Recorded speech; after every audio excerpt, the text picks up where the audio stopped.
No ar, programa O Poder da Palavra. O Poder da Palavra. Com a apresentação de Rodolfo Godoy.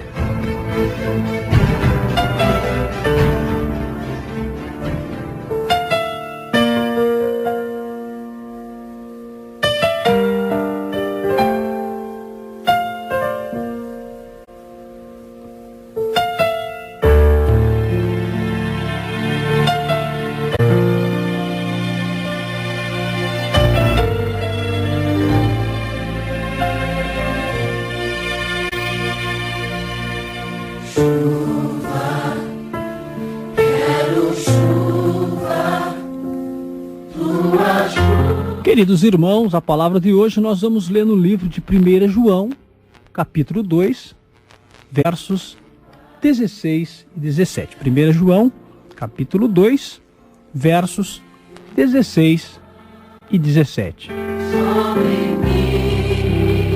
O texto nos traz a seguinte mensagem: porque tudo que há no mundo, a concupiscência da carne, a concupiscência dos olhos e a soberba da vida não procede do Pai, mas procede do mundo. Ora, o mundo passa, bem como a sua concupiscência, mas aquele, porém, que faz a vontade de Deus, permanece eternamente.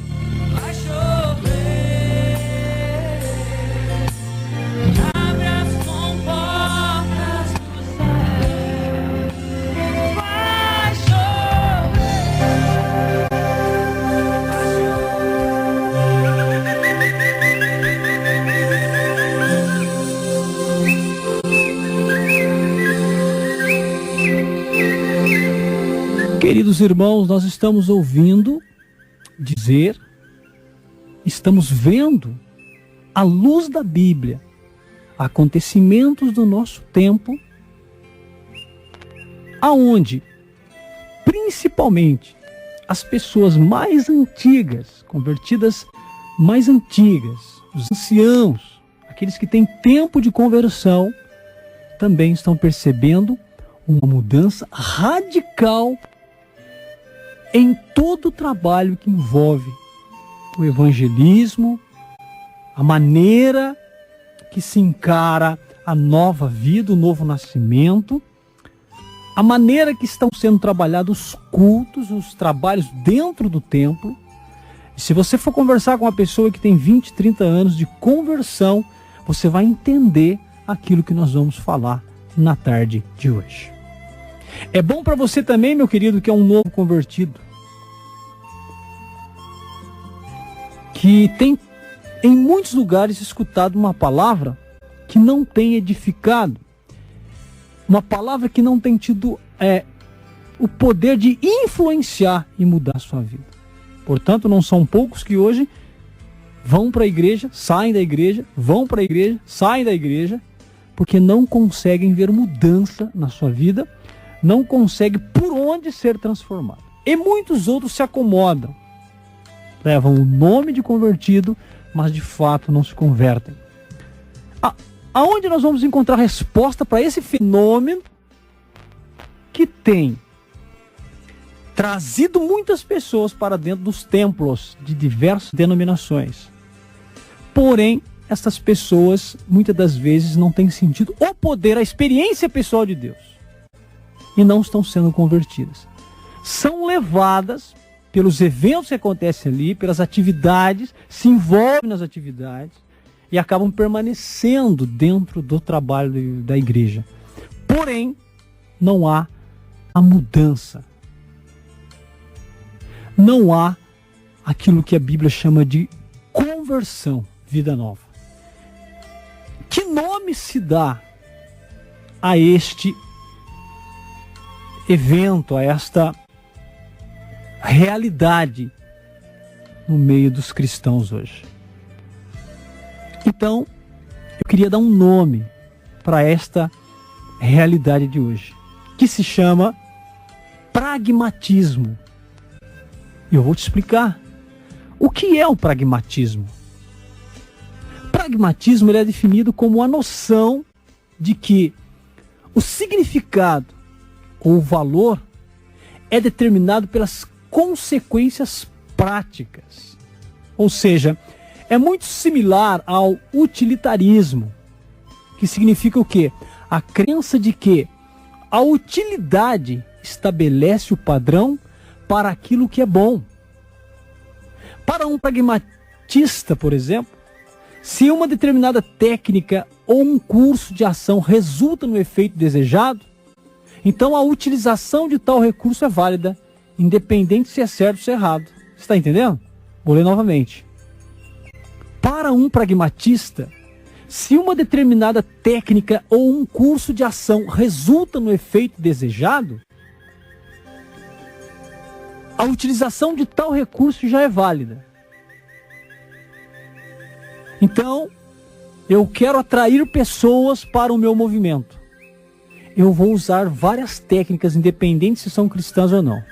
Aquela que arrebatar as pessoas é válida. Então não importa os meios. Para um pragmatista, não importa os meios que você vai usar para atingir o seu objetivo. Então, se essa prática parece não produzir resultado, então ela não tem valor. Se você usa várias técnicas, entre elas tem aquela que produz resultado, essa é válida. Se outras não produzem resultado, então essa não tem valor. Isto é uma filosofia pragmatista. O pragmatismo como filosofia, meu querido, isso é bom a gente entender para entrar dentro dessa passagem que eu li. Foi desenvolvido e popularizado no final do século passado, ou seja, há 100 anos atrás, por um filósofo chamado William James, junto com outros intelectuais da época. É o que está regendo, vamos dizer assim, o nosso século agora. Isso foi inventado há 100 anos atrás, foi elaborado, foi popularizado, foi desenvolvido, ou seja, use as técnicas que você tiver para obter o resultado que você deseja. Aquela que der certo, você coloca como válida, independente dos meios que você usou. Então, o que é de errado com o pragmatismo? Afinal de contas, o bom senso requer uma dose de pragmatismo legítimo, não é mesmo? Bom, se uma torneira que vazava constantemente volta a funcionar após ter sido substituído o reparo gasto, é razoável supor que o problema estava no reparo gasto. Se o medicamento receitado por seu médico tem efeitos colaterais, ou se não produz o resultado esperado, você precisa solicitar um remédio que funcione. Então, realidades pragmáticas simples como essa são, por si mesmas, óbvias. Agora, quando o pragmatismo é utilizado para formular juízo acerca do certo e do errado, ou quando se torna a filosofia norteadora da vida, da teologia ou de um ministério da igreja, então acaba inevitavelmente colidindo com as Escrituras. Por quê? Porque a verdade espiritual e bíblica não é determinada baseando-se no que funciona ou do que não funciona. Sabemos, por intermédio da própria Escritura, por exemplo, que o Evangelho frequentemente não produz uma resposta positiva. Por outro lado, meu querido, as mentiras satânicas e o engano podem ser bastante eficazes. Então o pragmatismo não pode ser, meu querido, introduzido na igreja. Ele não deve ser introduzido na igreja. Então, a reação da maioria não é um parâmetro seguro para determinar o que é válido. E a prosperidade não é uma medida para a veracidade. O pragmatismo, como uma filosofia norteadora do ministério ou dos ministérios de igreja, é inerentemente defeituoso. E como uma prova para a veracidade, ela é satânico. Entretanto, um irresistível surto de pragmatismo, meu querido, está permeando o evangelicalismo. a metodologia tradicional, especialmente a pregação. A pregação está sendo descartada ou menosprezada em favor de novos métodos. Em muitos lugares, meu querido, é 1h30 de hinos, de teatro, de apresentações. Juntando tudo isso dá 1h, 1h30 e 20 minutos para a palavra do Senhor. Então, todo mundo tem que cantar, todo mundo tem que apresentar, tem que agradar todo mundo. E a hora mais sublime, que é a palavra de Deus. Tira ali 20 minutos para a palavra, quando não menos. Olha que inversão. E não é isso que eu estou dizendo? A pregação está sendo descartada, em muitos lugares menosprezada, em favor de novos métodos. Quais são esses novos métodos? A dramatização, muitas das vezes, a dança, a comédia, variedades grandiosas de atrações, concertos populares, que supostamente são mais eficazes. Então eu vou atingir o jovem, vou fazer um teatro. Para animar, para o poder cair, vamos cantar hinos. Ou seja, vai atrair as pessoas. E atraindo as pessoas, veja, olha o resultado. Porque para muitos, a quantidade de pessoas nos cultos tornou-se o principal critério para se avaliar o sucesso de uma igreja. Aquilo que mais atrair o público é aceito como bom, sem uma análise crítica. Então isso é pragmatismo. Se está cheio, está bom, independente do que eles estão recebendo. Então talvez os sinais mais visíveis do pragmatismo sejam as mudanças convulsivas, que lá na década passada revolucionaram o culto de adoração nas igrejas. Então, algumas das maiores e mais influentes igrejas evangélicas agora ostentam cultos dominicais que são planejados com o propósito de serem mais divertidos do que reverentes. Pior ainda, a teologia concede a metodologia. Então não é a teologia o principal, mas o método usado, a metodologia. A metodologia recebe lugar de honra. Certo autor já escreveu o seguinte: anteriormente, a declaração de fé representava a razão de ser de uma denominação.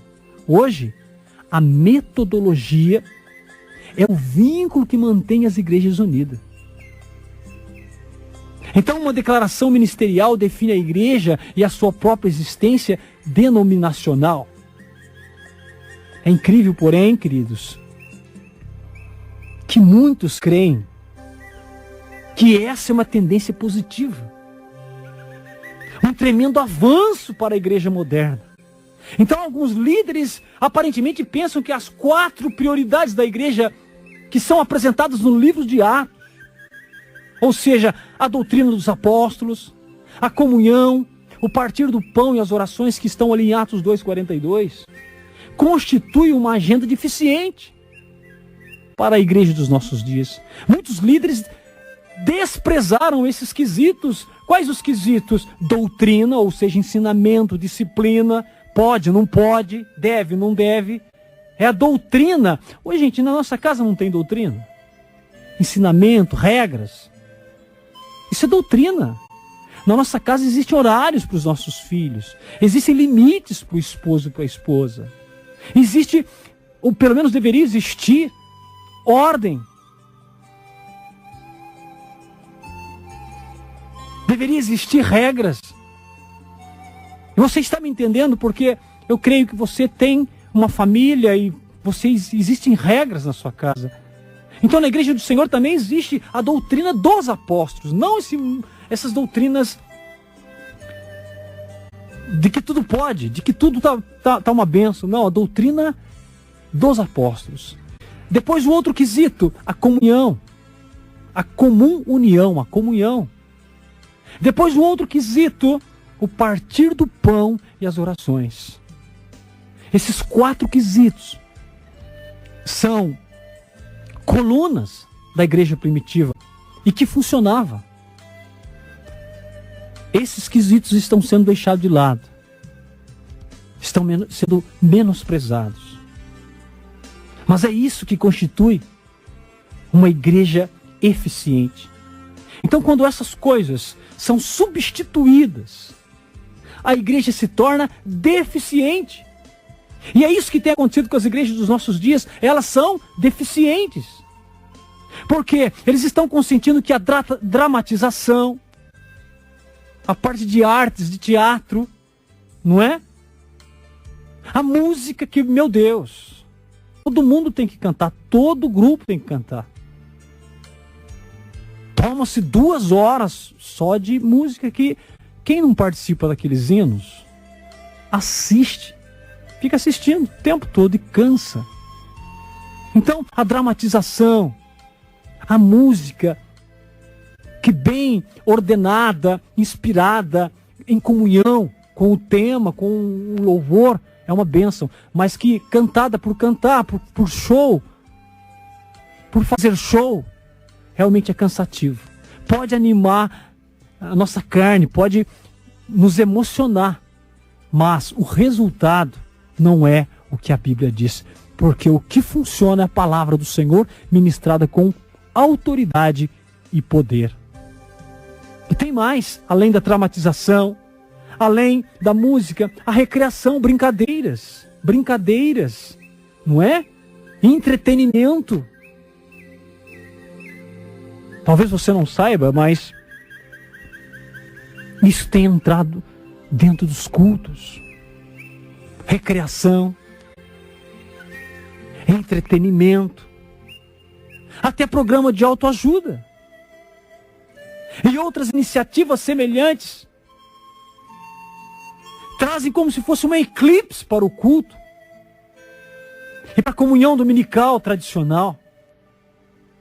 Aliás, na igreja contemporânea, ou seja, na igreja do nosso tempo,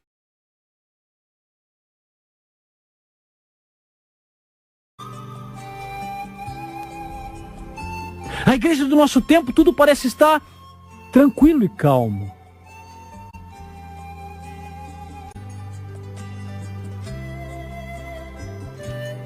Exceto a pregação bíblica. O novo pragmatismo encara a pregação, particularmente a pregação expositiva, sabe? Aquela que explica, que traz detalhes, concordâncias bíblicas, aquela que precisa de tempo, aquela que 20 minutos é pouco, meu querido, aquela que não cansa, mas que prende a atenção dos ouvintes, daqueles que estão na igreja. Mas, dentro desse novo pragmatismo, esta pregação é antiquada.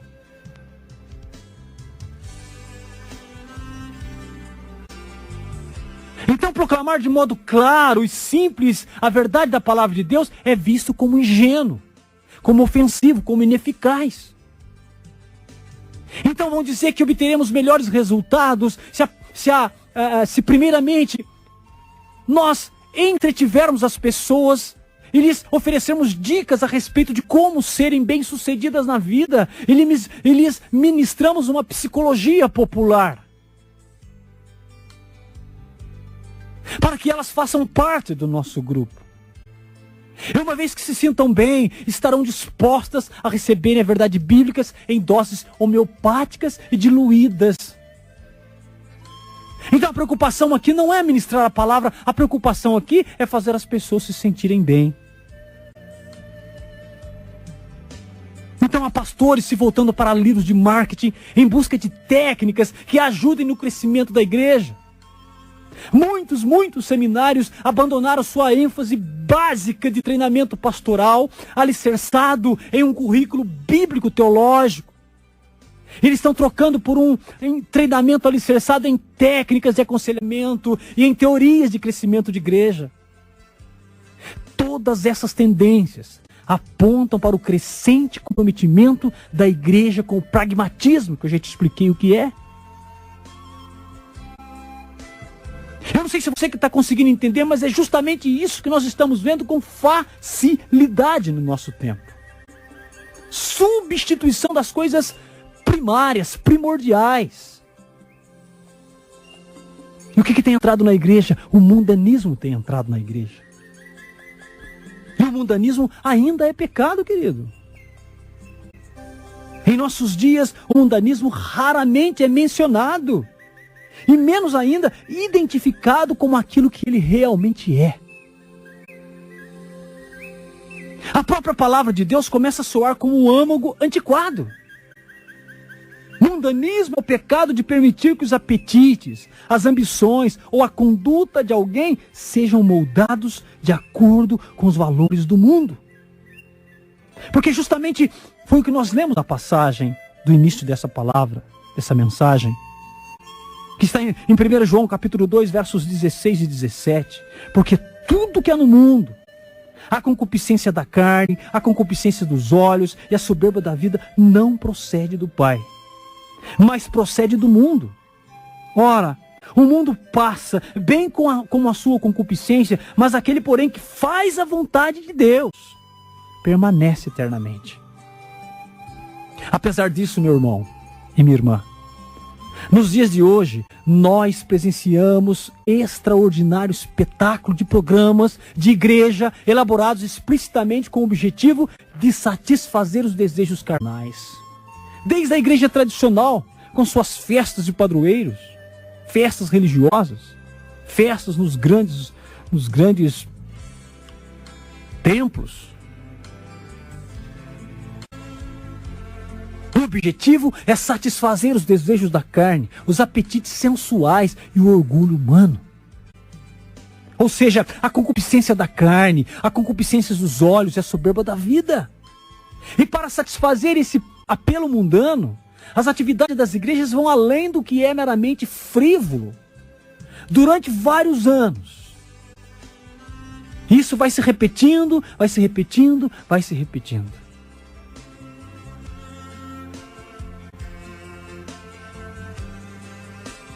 É isso. Algumas igrejas enormes de alguns países, querido, têm se utilizado de recursos mundanos, tais como comédias, essas peças cômicas entremeadas de músicas, até exibições de luta livre.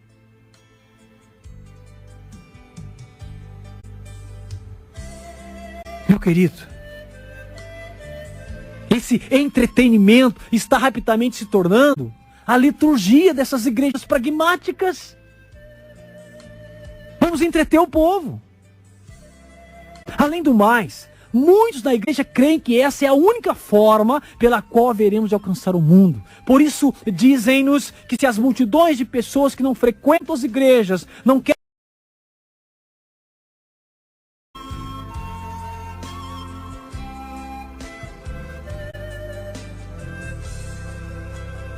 devemos dar-lhes aquilo que desejam. Se elas não querem ouvir pregações bíblicas, você está entendendo? Devemos dar-lhes aquilo que desejam. Então centenas de igrejas têm seguido à risca essa teoria, chegando até a pesquisar os incrédulos a fim de saber o que é preciso para que esses passem a frequentá-las. Então, sutilmente, em vez de uma vida transformada, é a aceitação por parte do mundo. Em vez da igreja influenciar o mundo está influenciando e entrando dentro da igreja. É isso que está dizendo. E a quantidade de pessoas presentes aos cultos é o que mais interessa. É isso que tem se tornado o maior alvo das igrejas contemporâneas. Agora, pregar a palavra de Deus e confrontar ousadamente o pecado são vistos como coisas antiquadas, meios ineficazes de se alcançar o mundo. Afinal de contas, não são essas coisas que afastam a maioria das pessoas? Então, por que não atraí-las para a igreja, oferecendo-lhes o que elas desejam? Criando um ambiente confortável, um ambiente amigável, nutrindo-lhes os desejos que constituem seus impulsos mais fortes.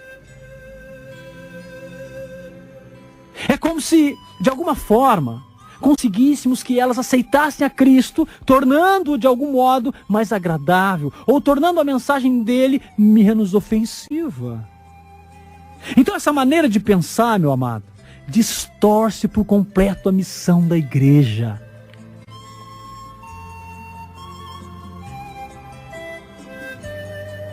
Gente, quando nós falamos de grande comissão da igreja, de forma nenhuma é um manifesto de marketing. O evangelismo não requer vendedores e sim profetas. É a palavra de Deus, meu querido. Não é qualquer sedução mundana que planta a semente que produz o novo nascimento. Nada ganharemos senão o desprazer de Deus. Se procurarmos remover o escândalo da cruz, essas mensagens de que Deus ama, Deus vai te dar, Deus na minha vida, Deus é uma bênção, essas mensagens, elas removem o escândalo da cruz. Elas falam que o céu é de graça, que o céu é uma bênção, que o céu é só alegria, que você não precisa passar dificuldades aqui. Mas não é isso que a igreja primitiva sentiu e pregou. Elas não removeram o escândalo da cruz, muito pelo contrário. Foi ali no escândalo da cruz que a salvação aconteceu. Não é que nós não aprovamos inovações.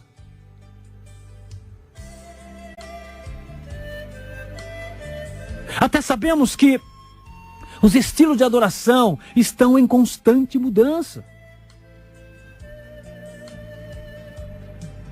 Mas a questão aqui é contra uma filosofia que relega a Deus e a sua palavra um papel secundário na igreja. Creio que colocar o entretenimento acima da pregação bíblica e da adoração no culto da igreja é contrário às Escrituras. Então a gente se opõe àqueles que acreditam que as habilidades humanas podem conquistar pessoas para o reino de Deus com maior eficácia do que o Deus soberano.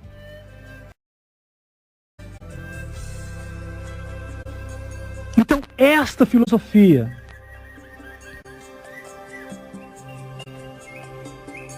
na verdade tem atrapalhado.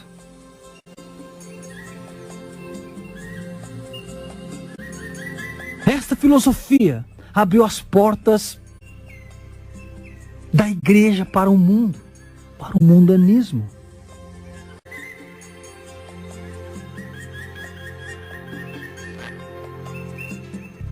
Paulo vai dizer: não me envergonho do evangelho. Infelizmente, dizer com vergonha do evangelho parece uma descrição a cada dia mais exata de algumas das mais conhecidas e influentes igrejas do nosso tempo. As pessoas não falam do evangelho mais, da essência do evangelho. Tudo gira em torno de prosperidade, tudo gira em torno de doações, tudo gira em torno de milagre, mas não de confrontamento com o pecado. Então a gente vê paralelos impressionantes entre o que hoje está acontecendo nas igrejas e o que já tinha acontecido há 100 anos atrás, como nós lemos no início dessa mensagem. Então, quanto mais a gente vai observando o que aconteceu naquela época, a gente vai se convencendo de que estamos vendo a história se repetir. E é isso, meu querido. É essa nova filosofia que é objetiva. Então a igreja começa a competir com o mundo. Porque o mundo é hábil em captar a atenção e o sentimento das pessoas. A igreja, por outro lado, ela tem uma tendência a ser muito pobre na venda do seu produto. Portanto, o evangelismo deve ser visto como um desafio de marketing. E a igreja deveria colocar o evangelho no mercado da mesma forma que todas as empresas modernas colocam seus produtos. E isso, meu querido, requer mudanças fundamentais. Veja que o objetivo de todo marketing é deixar o produto e o consumidor satisfeito. Então tudo que tem a deixar o consumidor insatisfeito precisa ser jogado fora. Então a pregação, especialmente aquela que fala sobre o pecado, sobre justiça, sobre o juízo, é confrontadora demais para ser verdadeiramente satisfatória. Então a igreja necessita aprender a divulgar a verdade de forma a divertir e entreter o povo. E é isso que está matando a igreja.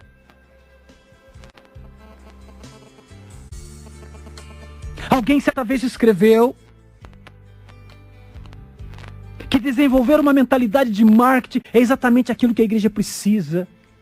Se quisermos fazer diferença na saúde espiritual desta nação, no final deste século, e ele vai acrescentar ainda, o escritor, e vai dizer, minha contenda é que algumas igrejas, e que o maior problema que elas têm é como uma praga. Ela ataca a igreja moderna e a sua recusa em abraçar uma orientação de marketing. Ela diz que a igreja antiga atrapalha os seus objetivos. Veja o pensamento dessa pessoa. Então, tudo isso, meu querido, parece que soa bastante moderno, bastante perspicaz. Mas não é bíblico. E empurra a igreja em direção ao declínio. Os princípios de marketing estão tornando o árbitro da verdade. Os elementos da mensagem bíblica que não se encaixam no plano promocional são omitidos. São deixados de lado. São desprezados. O bom senso de marketing exige que os assuntos negativos, ou seja, a ira, por exemplo, sejam evitados.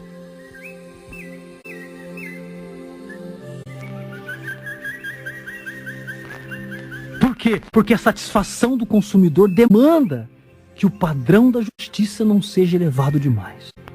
Desta forma, as sementes de evangelho aguado, fraco, estão sendo plantadas através da própria filosofia que vai norteando muitas igrejas de hoje. E não se engane, meu querido. A nova filosofia está alterando a mensagem que a igreja anuncia ao mundo. Embora muitos que propagam essas ideias considerem essas ideias leais à doutrina bíblica, mas não é. O cristianismo está em declínio. Você não pode falar. Não pode falar de pecado, não pode falar de ira de Deus, não pode falar de inferno. E a questão é a seguinte. É uma linha de pensamento que vai sendo passada para frente. Ah, eu tive tal igreja, sabe, tem 500 mil pessoas lá. É uma benção, é só um Pentecostes, só alegria, só cura, é só profecia. E as pessoas não se convertem. As pessoas que frequentam, muitas das vezes, elas continuam nos seus vícios, elas continuam numa vida desregrada, porque não foram trabalhadas com a palavra de Deus. Elas foram entretidas nos eventos que aconteciam ali e elas deixaram de ir ao cinema, porque na igreja passa cinema. Elas deixaram aí num show secular, porque na igreja passa show. Elas não vão mais nos teatros seculares, porque na igreja tem teatro. Mas a mensagem que ali é anunciada através desse entretenimento é uma mensagem amigável. Ela não confronta pecado. Querido, confrontar pecado, dizer que nós precisamos mudar de vida, isso não é nada amigável. Isso muitas das vezes fere a gente, porque confronta uma realidade que nós vivemos.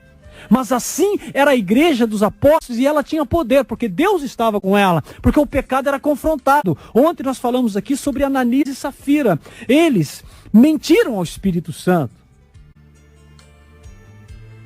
Não é por causa do valor, meu querido, que eles deveriam dar ou não. Eles nem deveriam, porque eles que ofereceram, eles que fizeram o propósito. Mas você sabe, como eu disse aqui no programa passado, que o problema de Ananias e Safira, qual foi? Foi a mentira que eles fizeram. Todos foram lá e o propósito que eles fizeram para os apóstolos, porque aquela primeira comunidade, aquela igreja cristã, aquela era a igreja de Cristo. Aquela igreja, eles estavam num momento, meu querido, onde eles realmente estavam desapegados. Eles vendiam suas propriedades, levavam, distribuíam. Quem tinha mais, repartia. Quem tinha menos, recebia. E eles, como eu li aqui hoje, eles partilhavam a oração, partilhavam o pão, a doutrina dos apóstolos e a comunhão. Eram os pilares da igreja. E era tudo muito claro, tudo muito amigável. Então aquela igreja não tinha mancha, não tinha pecado. As perseguições que Satanás fez contra ela não conseguiu abalar aquela igreja. Pessoas estavam morrendo, mas estavam mantendo firmes a sua fé em Cristo, sem negar. Mas esse casal lá na sua casa vendeu uma propriedade por um valor e chegou aos pés dos apóstolos. Eles reteram metade daquilo para eles e colocaram ali diante da igreja e mentiram ao Espírito Santo, dizendo que estavam também iguais aos outros, dando tudo, mas não estavam. E o que aconteceu com Ananias? Ele expirou e faleceu. 3 horas depois, sua esposa também morreu. Deus matou. E sabe qual foi o fruto desse evento dentro da igreja? Temor, respeito. Todos começaram a reavaliar a vida deles. Inclusive, os incrédulos, assim como Ananias e Safira foram incrédulos. Os incrédulos ficaram com medo de aderir a esta igreja. Ficaram com medo de entrar nessa igreja. Por quê? Porque o Deus daquela igreja era um Deus, de fato, um Deus de poder. Um Deus justo, um Deus que é bom, que ama, mas que também é justo, que também se ira. E foi o que aconteceu com aquele casal. E é esta mensagem que diferenciava dos outros movimentos religiosos. Movimentos religiosos naquele tempo tinham um monte, mas essa igreja era diferenciada por quê? Porque eles confrontavam o pecado. Certa vez Jesus deu um ensinamento muito forte e muitos foram embora. E ele foi perguntar para os discípulos: e vocês? Se quiserem ir embora, pode, porque a doutrina que nós estamos falando é essa mesma. E quando nós falamos de pragmatismo dentro da igreja, nós estamos dizendo que esses valores que eram tidos ali como primordiais dentro da igreja, estão sendo desprezados para atrair pessoas. Não foi isso que eu li no início dessa mensagem? Eu quero atingir um objetivo independente do jeito que eu vou fazer. O importante é que eu atraia as pessoas. Então se usa de todas as formas, menos aquela que funcionava na igreja de Cristo, que era a sua palavra. Porque, meu querido, eu quero dizer para você, se alguém chega na tua igreja, no teu grupo de oração, você vai batendo nas costas, dizendo para ele: meu amigo, continua aí que vai ser muito bom. Aos poucos você vai sendo moldado. Aos poucos, né? Deus vai te transformando. Não. É aos poucos que Deus vai transformar. Mas a mensagem que você tem que pregar não é desta forma. É conversão, é romper com o pecado. É tirar o pecado. É dizer para a pessoa que o pecado não pode mais conviver conosco, que nós vamos ter que travar uma luta violenta contra as nossas fraquezas. E dizer para ele, ou para ela, ou para esse novo membro, que é assim que funciona. É com sofrimento e luta. Não desse jeito, vem pro show gospel, que lindo, né? Vamos lançar um DVD aí e vai ser uma bênção esse show.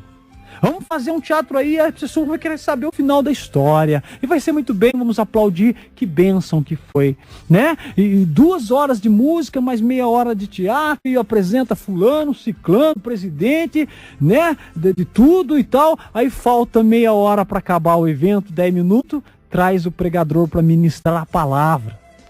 Tá todo mundo cansado, com dor nas costas, ficar assistindo às apresentações. Aí no final, onde todo mundo tá já que está cansado, aí traz a palavra.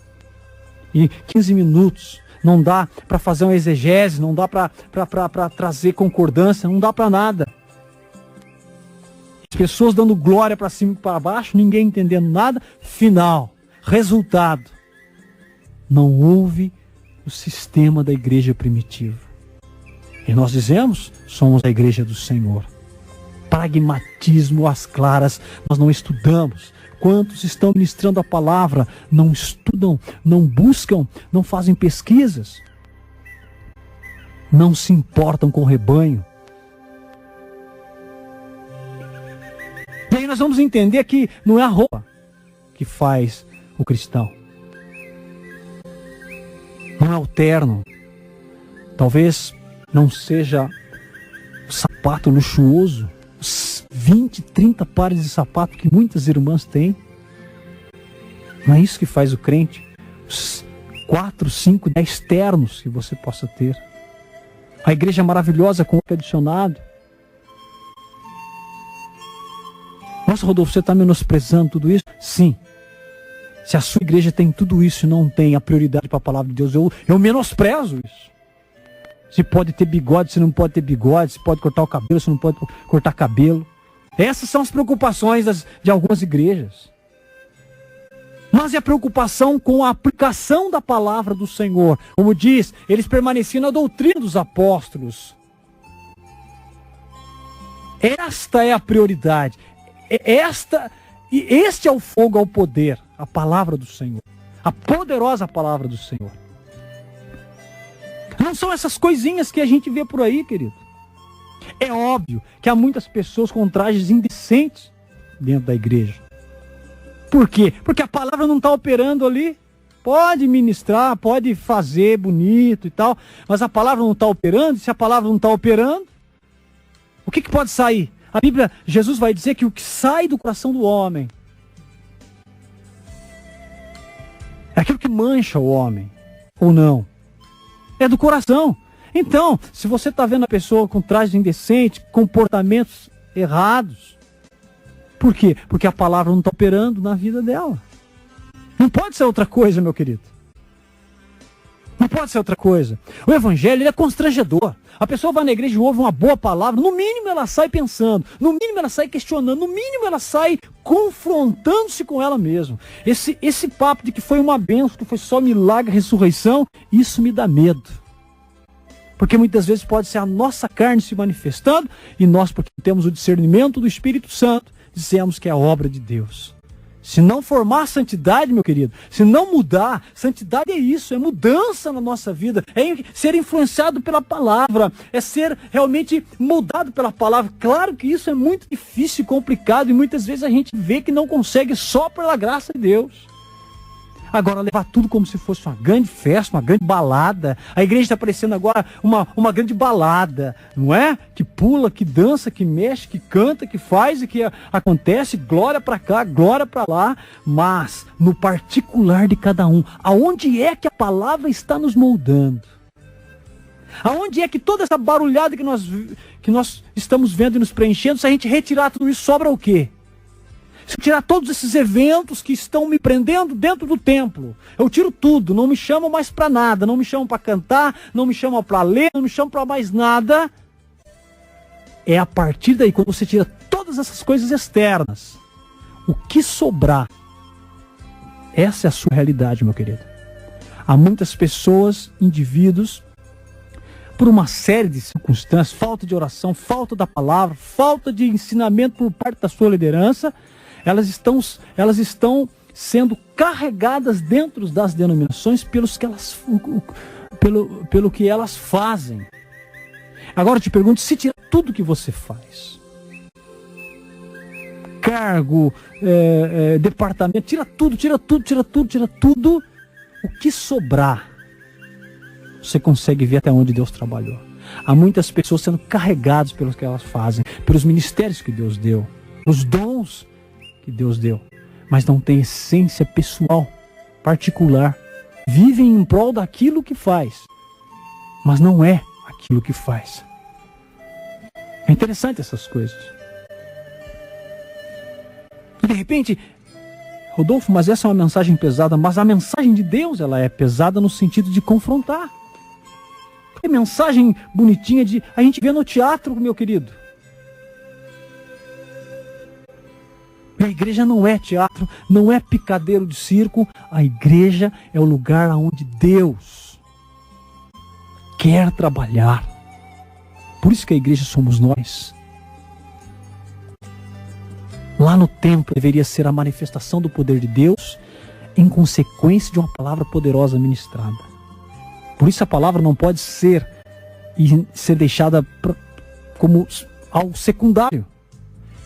Então a parte litúrgica tem que ser o mais rápido possível, para sobrar um tempo enorme para uma palavra que foi estudada, que foi orada. Alguém que foi convidado há 15 dias, ele começou a orar, começou a preparar. E não aquelas mensagens repetitivas, cansativas. Oh, Deus vai te dar vitória, segura essa bênção agora, meu querido. Segura agora o milagre. Oh Deus, Deus vai fazer da sua vida um sabor de mel. Deus agora vai te dar vitória.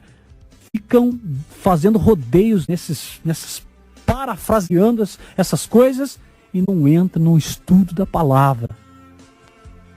Que é o que a alma precisa, que é o que nós precisamos, um estudo profundo. Por isso estudam. Se você é levantado como ministro, meu querido, saiba da importância que tem de se trazer um ensino. O Satanás vai sair correndo daqui. Gente, olha que falta de discernimento. Olha que falta de coerência. Satanás vai sair correndo agora porque a vitória é nossa.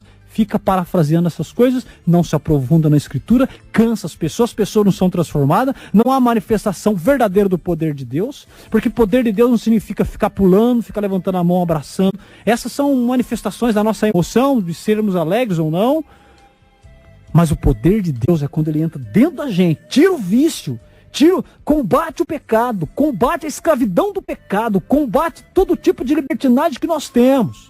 Influencia a nossa vida, nós nos tornamos diferentes e testemunhas vivas, e você se torna um pregador sem mesmo falar. Sem mesmo falar alguma coisa, você se torna um grande pregador, meu querido. Sabe por quê? Porque a tua vida está sendo transformada, e pessoas sabiam que você era uma pessoa mundana e agora está sendo resgatado, então você está sendo um grande pregador sem abrir a tua boca. É com a vida que se testemunha e que se prega. E isto é função do tempo da liderança. Por isso são levantados. Não são levantados para ficar bonitinhos e cheirosos em cima do altar. São levantados para ser profetas. São levantados para ser luz no meio das trevas. Um obreiro aprovado. Caso contrário, pragmatismo puro. Eu vou terminar, mas antes eu quero dizer que nós mesmos vemos o fruto disso. Nós mesmos vemos o fruto de pessoas que não foram tocadas pelo poder do Espírito de Deus. Não há retorno. Então você insiste para que a pessoa vá no ensinamento, não vai ninguém. Você faz campanha, dá brinde para as pessoas em uma escola dominical, não vai. A porcentagem grande da igreja não vai. Você levanta para dar uma pregação e fala assim, pode glorificar a Deus. Mas isso deveria ser espontâneo de cada um. E que sintoma é esse? É sintoma de pessoas que não foram tocadas pelo poder de Deus. Certa vez, Jesus curou alguém e disse para esse alguém, não fale nada. Mas ele não conseguiu, ele começou a orar, ele começou a gritar. Eu fui curado, eu fui tocado. Porque estava repleto, transbordando.